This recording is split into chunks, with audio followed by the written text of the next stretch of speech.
She shielded the Mafia boss's mother from a slap. What he did left everyone stunned.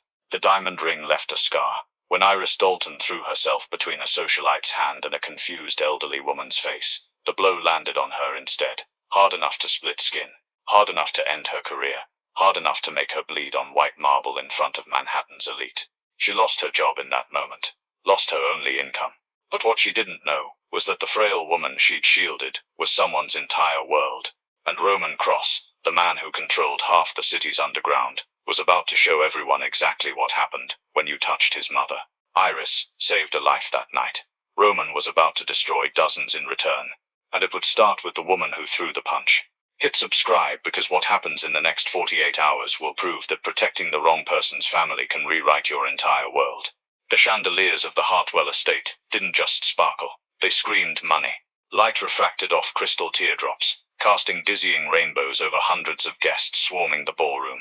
For Iris Dalton, the light wasn't beautiful. It was a spotlight on her exhaustion.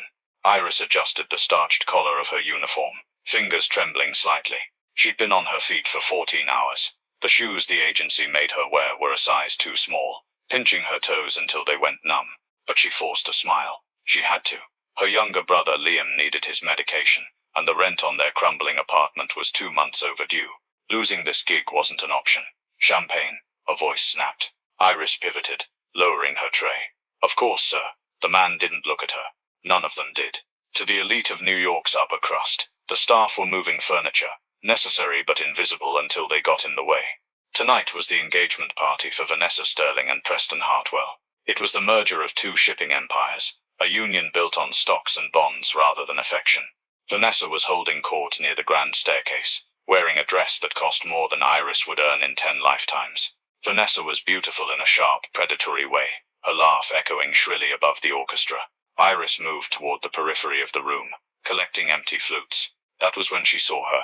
An elderly woman was wandering near the buffet tables. She stood out immediately, not because of what she was wearing, but because of how she wore it. Her dress was black and modest, clearly high quality, but it lacked the ostentatious flash of the other guests. She looked confused, clutching a small worn leather purse with white-knuckled intensity. Her grey hair was pulled back in a severe bun, but wisps had come loose. She looked lost. Iris paused, watching. The woman reached for a canapé, her hand shaking. As she pulled it away, she bumped into a waiter rushing past. The waiter stabilized his tray, shot the old woman a dirty look, and kept moving. The woman flinched, shrinking in on herself. "Excuse me," the woman murmured to no one, her voice barely a whisper. Iris felt a tug in her chest. She knew that look. It was the look of someone drowning in a sea of people who refused to throw a lifeline. Suddenly the crowd parted. Vanessa Sterling was marching toward the buffet, Preston trailing behind looking bored. Vanessa was clearly tipsy, her face flushed, her movements jerky. "I specifically asked for the beluga caviar," Vanessa was complaining loudly. "If the caterer messed this up, I'm ruining his reputation before midnight." She turned sharply, not watching where she was going. The collision was inevitable. Vanessa slammed right into the elderly woman. Crash. Red wine, which Vanessa had been holding in her left hand, splashed across the front of her pristine ivory silk gown. The glass shattered on the marble floor. The ballroom went silent. The orchestra stopped playing. Vanessa stared down at her ruined dress, her mouth agape. Then her eyes snapped up to the old woman. The shock on Vanessa's face curdled instantly into pure fury. "You clumsy old hag," Vanessa shrieked, her voice cracking like a whip through the silence. The elderly woman trembled, her hands raising in a defensive posture. I am so sorry, miss. I didn't see. You didn't see." Vanessa stepped forward, her heels clicking ominously on the marble. "Do you have any idea what this is? This is Vera Wang custom. It's worth more than your entire existence." "Vanessa, calm down," Preston said, though he didn't move to intervene. He looked more amused than concerned. "No, look at her." Vanessa gestured wildly at the old woman. "Who even let her in? She smells like mothballs and poverty. Security. Where is security?" The old woman's eyes filled with tears. She looked terrifyingly small. "Please," she whispered. "I'm looking for my son. I got turned around. I don't care about your son." Vanessa lunged forward, grabbing the old woman by her fragile shoulder and shaking her. "You ruined my night." Iris didn't think. She didn't calculate the cost. Her body moved before her brain could catch up. She dropped her tray. The crash of crystal flutes echoed loudly, and she sprinted across the gap. Vanessa raised her hand. It was a reflex of pure entitlement. She was going to slap the old woman. She wound up, her palm flat, her face twisted in a snarl. "No," Iris cried out. She threw herself between them. She wrapped her arms around the elderly woman, turning her back to Vanessa just as the hand came down. Crack. The slap landed squarely on Iris's cheek. It was hard. Vanessa wore a heavy diamond ring, and the metal bit into Iris's skin, cutting her cheekbone. The force of the blow knocked the wind out of her, and her head snapped to the side. The silence in the room deepened, becoming heavy and suffocating. Iris blinked, tasting copper. Her face burned like it was on fire. But she didn't let go of the old woman. She held her tighter, feeling the frail body shaking against her own. "Are you okay?" Iris whispered to the woman. The old woman looked up, her dark eyes wide with shock. "Child, how dare you?" Vanessa screamed, shaking her stinging hand. "You filthy servant. You threw yourself at me." Iris slowly turned to face her. Blood trickled down her cheek, stark red against her pale skin. She stood tall despite the throbbing in her face and the trembling of her legs. "She's an elderly woman," Iris said, her voice shaking but clear. "She didn't mean to spill the wine. You were going to hurt her." "I can do whatever I want," Vanessa hissed. "I'm a Sterling, and you are nothing." She turned to the head of the catering staff, who had rushed over looking pale as a ghost. "Fire her, now, and ensure she never works in this city again. I want her blacklisted from every agency in New York." The manager, a sweating man named Henderson, nodded frantically. "Yes, Miss Sterling, immediately." He turned to Iris, his eyes hard. "Get out. Leave the uniform at the back. You're done." Iris felt the tears prickling, but she refused to let them fall. "Not here. Not in front of these vultures." "I'm leaving," Iris said. She looked back at the old woman. "Are you all right, ma'am? Do you need help finding the exit?" Before the woman could answer, Preston stepped in, grabbing Iris's arm roughly. "You heard the lady. Get out before we call the police for assault." Iris pulled her arm free. She gave the old woman one last reassuring squeeze on the hand. "Be safe," she whispered. Then, head held high despite the blood and the humiliation, Iris Dalton turned and walked out of the ballroom. She left behind her job, her dignity, and her only source of income. She didn't notice the old woman watching her go, her dark eyes no longer fearful, but burning with a strange, intense calculation. The old woman reached into her purse, not for a tissue, but for a phone. She dialed a single number. "Roman," the woman said, her voice steel beneath the tremor. "Come get me, and bring the car, the big one." 3 days passed before the next strike, but Roman Cross had been working every second of them. Iris spent those days in a kind of surreal disbelief. Her room at the Cross estate was larger than her entire old apartment, with a balcony overlooking manicured gardens. The bed was Egyptian cotton and down.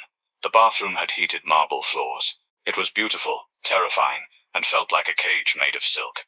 Liam had been transferred to St. Michael's specialist wing within hours of her signing. He'd called that first night, crying so hard she could barely understand him. "They have everything here, Iris. The doctor spent an hour just talking to me." She actually listened. That made the cage feel less confining.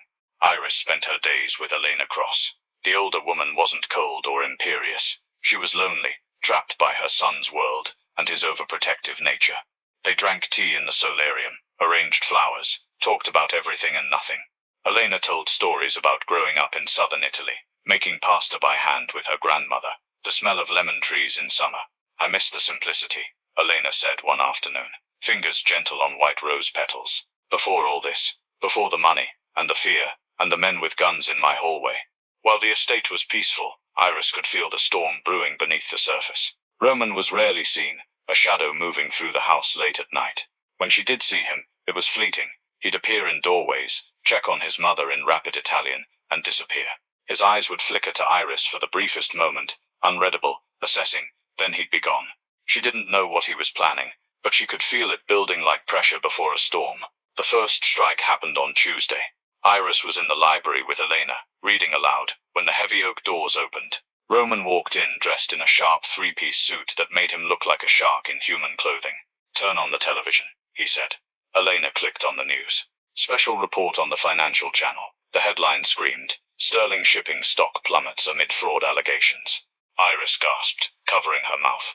On screen, a reporter stood outside Sterling headquarters. Chaos on Wall Street this morning, as massive irregularities were discovered in Sterling shipping manifests.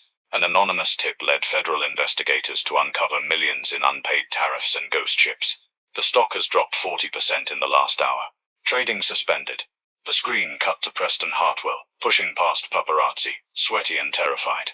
No comment. We're cooperating fully. Iris stared, mouth dry. She turned slowly to Roman.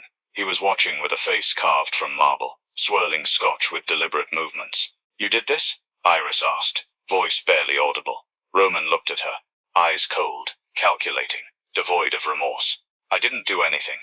I merely shined a light on truth. Preston Hartwell has been cooking books for years to fund gambling debts.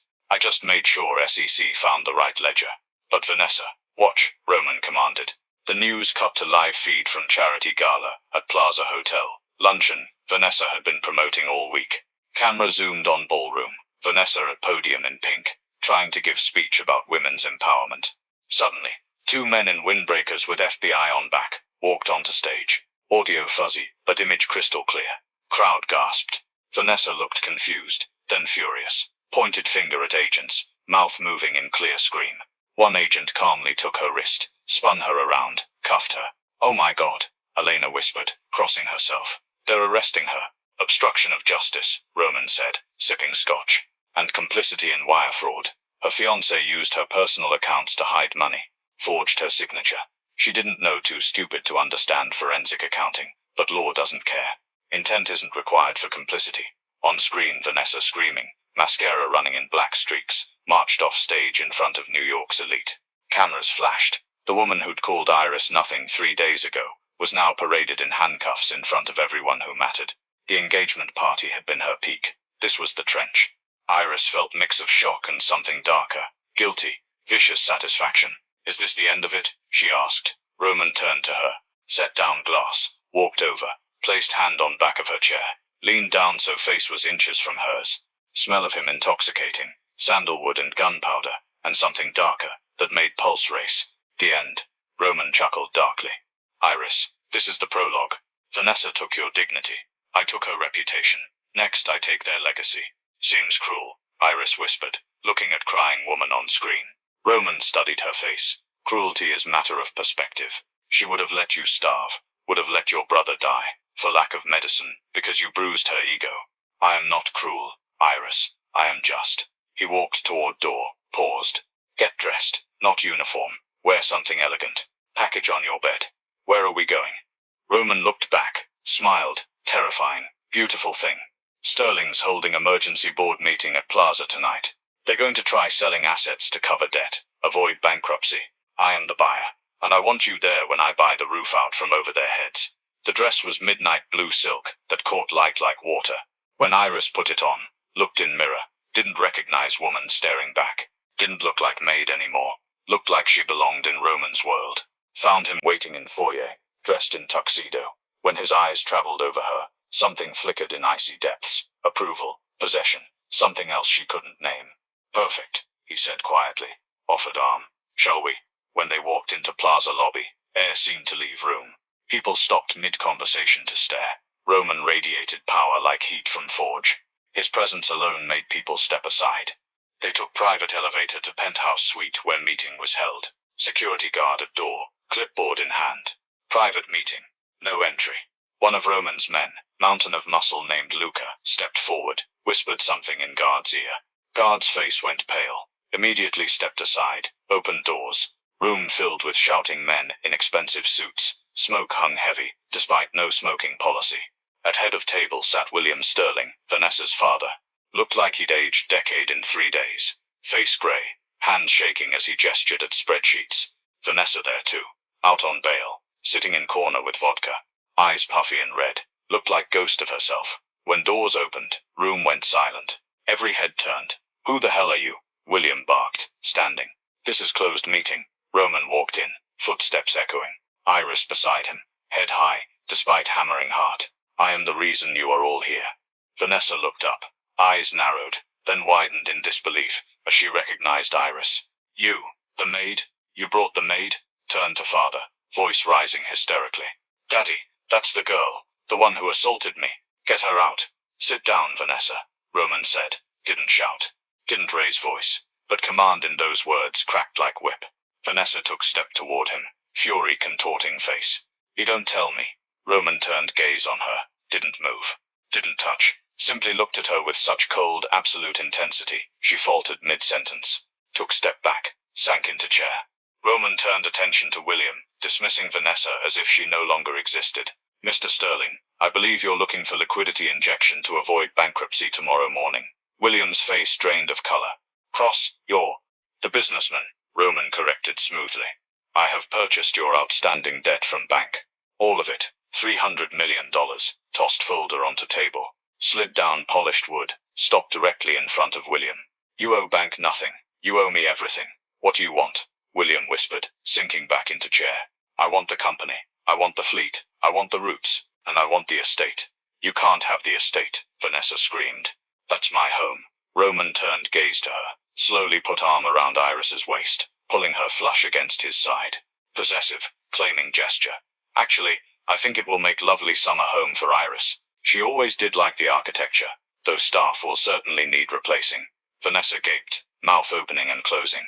Looked from Roman to Iris, girl she'd tried to destroy, now standing in gown worth more than Vanessa's car, protected by most dangerous man in city. Iris looked at Vanessa, saw fear, confusion, realized Roman was right. This wasn't just revenge. It was rebalancing of world. You have until midnight to sign transfer deeds, Roman said to William. Or I call in debt, and you go to prison for fraud. My team uncovered. Your choice. Turn to leave, keeping arm tight around Iris. Wait, Vanessa cried out, desperate tears streaming. You can't do this. It's not fair. Roman paused at door. Didn't turn around. Fairness is for children, Vanessa. You should have learned that when you slapped a helpless old woman. Open door.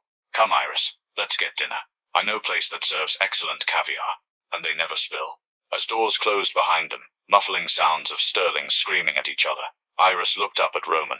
You really bought their house? I bought their lives, Roman said. For you. 2 weeks after the incident at the Plaza Hotel, the Sterling Empire had effectively ceased to exist. It was a slow-motion car crash that the entire city watched with morbid fascination. The tabloids were ruthless. Photos of Vanessa leaving a pawn shop, trying to sell a Birkin bag for cash, were splashed across the front pages. William Sterling had suffered a mild cardiac event and was hiding in a private clinic, dodging subpoenas. But inside the Cross estate, the atmosphere was strangely domestic.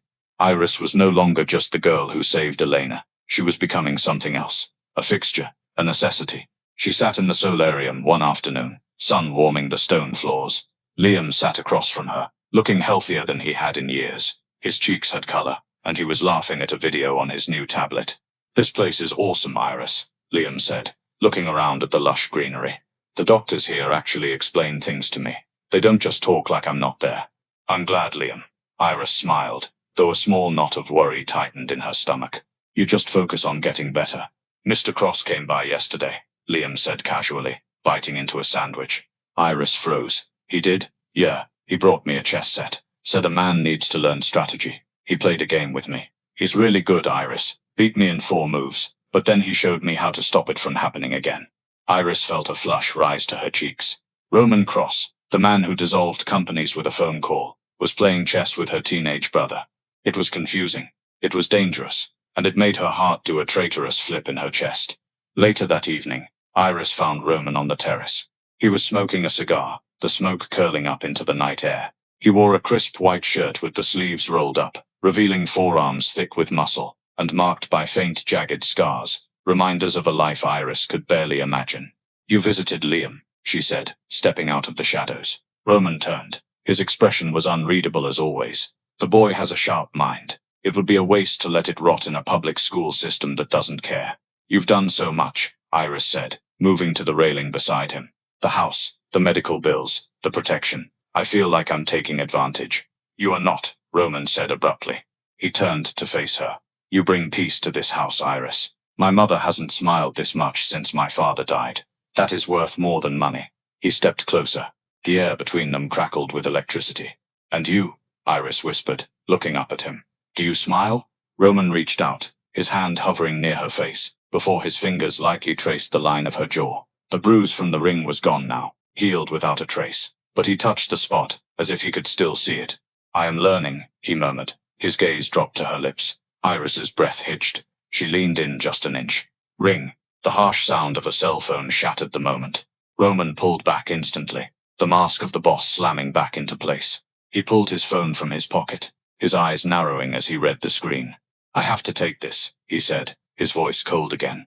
"Go inside, Iris. It's getting late." Iris nodded, feeling cold and foolish. She retreated into the house, missing the look of regret that flashed across Roman's face before he answered the call. Meanwhile, on the other side of the city, in a motel room that smelled of stale beer and mildew, Preston Hartwell paced the floor. The room was small and dim. Vanessa was passed out on the lumpy bed, an empty bottle of cheap vodka on the nightstand. She was a mess, hair unwashed, makeup smeared. The princess had fallen, and she had broken into 1,000 jagged pieces. Preston, however, was not broken. He was desperate, and desperation made him dangerous. He looked at the man sitting in the corner armchair. The man was cleaning his fingernails with a switchblade. He was thick-set, bald, with a tattoo of a scorpion climbing up his neck. "You said you could help," Preston hissed. "I've been waiting for an hour, Victor." Victor Russo looked up. He was a lieutenant for the Russo crime family, the bitter rivals of the Cross family. The Russos had been trying to claw back territory from Roman for years, but Roman was too smart, too powerful. "I said I would listen," Victor corrected, his voice like gravel. "You have nothing, Hartwell. No money, no influence. Why should I help you?" "Because I know his weakness," Preston said, his eyes gleaming with manic intensity. Victor laughed. "Roman Cross has no weaknesses. The man is a machine." "He didn't before," Preston said, "but he does now. A girl, a maid, a nobody named Iris Dalton. She saved his mother, and now he's moved her into the estate. He bought my fiancée's family home, just to give it to her. He's obsessed, Victor. I saw the way he looked at her at the plaza. He looked at her like she was the only thing in the room." Victor sat up straighter. "Cross is sheltering a civilian in the main house." "Yes, and she leaves the house," Preston said. "She goes to St. Michael's Hospital every Tuesday and Thursday to visit her brother. Minimal security because he thinks no one knows about the brother." Victor smiled. It was an ugly expression that showed too many gold teeth. "If we take the girl, you can demand anything. Territory, money, the ports. I want 5 million, Preston said. "And I want to be the one to tell Vanessa that the girl who ruined her life is dead." Victor snapped the switchblade shut. "Done. Tuesday is tomorrow. We'll be waiting." Tuesday morning broke with a heavy grey sky. Rain threatened to wash away the city's grime, but the humidity remained thick and oppressive. Iris felt an unease she couldn't explain. As she prepared to leave for the hospital, she hesitated by the door. "Do you want me to come with you today?" Elena asked, sensing her hesitation. "No," Iris shook her head. "You have your bridge game with the ladies. I'll be fine. Mr. Cross assigned 2 guards to drive me." "Good," Elena patted her hand. "Give Liam my love. Tell him I'm baking lasagna for when he visits this weekend." Iris smiled and walked out to the waiting SUV. The guards, Rocco and Sal, were regulars. They were big, silent men who treated Iris with polite deference. "Straight to St. Michael's, Miss Iris?" Rocco asked from the driver's seat. "Yes, please." The drive was uneventful until they reached the underpass, just a few blocks from the hospital. Construction had narrowed the road to a single lane. Traffic was crawling. "I hate this city," Sal grumbled, checking the side mirror. Suddenly, a heavy delivery truck in front of them slammed on its brakes. Rocco reacted instantly, stomping on the pedal, but the SUV skidded on the wet pavement, stopping inches from the truck's bumper. "What is this idiot doing?" Rocco growled. Before he could reverse, a van screeched up behind them, boxing them in. "Ambush," Rocco shouted, reaching for his holster. "Get down, Miss Iris." It happened in seconds. The back doors of the van flew open. 4 men in balaclavas poured out carrying assault rifles. They didn't fire at the car. The glass was bulletproof. Instead, they fired at the tires, blowing them out with deafening pops. Then one of them attached something to the passenger window. A shaped charge. Boom. The window shattered inward. Sal screamed as glass sprayed him, but he managed to fire 2 shots before he was pistol-whipped into unconsciousness. The door was ripped open. A hand grabbed Iris's arm. "No," she screamed, kicking out. She connected with a shin, but the man didn't even flinch. He was huge. "Grab her. We're on a clock," a voice shouted. Iris was dragged out of the SUV into the rain. She saw Rocco slumped over the steering wheel, blood on his forehead. "Rocco," she cried. A heavy bag was shoved over her head. The world went black. She felt a needle jab into her neck. "Sleep, princess," a rough voice whispered in her ear. The last thing Iris heard was the squeal of tires as the van sped away, leaving the wreckage of the SUV smoking in the rain. The Cross estate, 1 hour later. Roman was in a meeting with his captains when his phone rang. It was a specific ringtone, the emergency line. The room went silent as he answered. He listened for 10 seconds. His face didn't change. He didn't scream. He didn't throw the phone. But the temperature in the room seemed to drop 20 degrees. His eyes, usually cold, turned into black voids. Is she alive? Roman asked quietly. He listened again. If she has a scratch on her, Roman said, his voice a low, terrifying rumble. I will peel the skin from your bones while you watch. He hung up. He stood slowly. His men, hardened criminals who had seen war, looked at him with genuine fear. They had seen Roman angry before. They had never seen him like this. This wasn't anger. This was an apocalypse. Boss, his second-in-command, Luca, asked tentatively. They took her, Roman said. He walked to the wall safe and punched in a code. The heavy steel door swung open. He pulled out a black tactical vest and a pair of silver pistols. Who? Luca asked. Victor Russo, and that rat Preston Hartwell. They want the docks. They want a trade. He checked the chamber of his gun. Click-clack. He turned to his men. Call everyone. Pull the guys from Jersey. Pull the guys from the Bronx. I want every soldier we have on the street in 20 minutes. We're going to war over a girl, one of the older captains asked, looking skeptical. Roman stopped. He looked at the captain. No, Roman said. We're going to war for my future wife. The room went deadly silent. Burn it down, Roman ordered. Find out where they're keeping her, and kill everyone who stands in your way. The warehouse on the docks. Iris woke up with a pounding headache. She was tied to a chair in the middle of a large, dusty warehouse. The smell of rust and seawater was overwhelming. She blinked, her vision clearing. Standing in front of her was Preston Hartwell. He looked manic, his tie loose, sweat staining his shirt. Finally awake, Preston sneered. Preston, Iris croaked. Why? Why? Preston laughed hysterically. Look at me. Look at what you did. I had everything. Money, status, a future. And you little gutter rat. You took it all. You committed fraud, Iris said, her voice strengthening. You did this to yourself. Preston slapped her. It stung, but compared to the fear pulsating through her, it was nothing. Shut up, Preston screamed. You're just the bait. When your boyfriend comes, we're going to kill him. And then I'm going to leave you here for the rats. From the shadows, Victor Russo stepped forward. He looked at Iris with cold appraisal. She's pretty. Cross has good taste. It's a shame. He checked his watch. He got the message. He should be calling to negotiate surrender any minute now. Iris looked at them. She was terrified. Yes, but she remembered the look in Roman's eyes when he spoke about his enemies. She remembered the chess game with Liam. He won't negotiate, Iris said softly. Preston looked at her. What? He won't negotiate, Iris repeated, looking Preston dead in the eye. You think you kidnapped a businessman's girlfriend? You didn't. You kidnapped the devil's conscience. And now that I'm gone, there's nothing holding him back. As if on cue, the lights in the warehouse flickered and died. Total darkness. Then from outside came a sound. Not sirens. Not shouting. It was the rhythmic thumping sound of a heavy-caliber machine gun, tearing through the metal doors of the warehouse. Thump, thump, thump, thump. Beams of light from laser sights cut through the dust. The devil had arrived. The warehouse walls disintegrated under the barrage. Amidst the chaos of muzzle flashes and falling bodies, Roman moved like a phantom. He didn't fire blindly. Every shot from his silver pistols found its mark. Victor Russo fell first, his ambition choking on his own blood, before he could even raise his weapon. Preston Sterling scrambled backward into the corner, weeping, holding his shaking hands up. It was just business. Please, I can fix this. Roman stepped over him, holstering his weapon. He didn't even look down. Luca, he said calmly to his second-in-command. Take out the trash. As Luca dragged the screaming man away into the darkness, Roman fell to his knees beside Iris. His hands, usually so steady, shook as he cut the ropes binding her wrists. I thought, Iris sobbed, burying her face in his neck. The scent of gunpowder and sandalwood, overwhelming her senses. Never, Roman whispered, lifting her effortlessly into his arms. I would tear the stars from the sky, before I let them keep you. 6 months later, the Sterling estate had a new name. Villa Iris. The gardens were in full bloom, erasing the memory of the cold, sterile place it used to be. Vanessa was serving 5 years in federal prison. Her father was bankrupt and forgotten. But here, there was only light. Iris stood on the balcony, wearing white, watching Liam run through the grass with a new puppy, his laughter echoing in the summer air. He was healthy now, thriving, talking about college and the future, like they were real possibilities instead of distant dreams. Roman appeared behind her, wrapping his arms around her waist. He placed a black velvet box on the railing.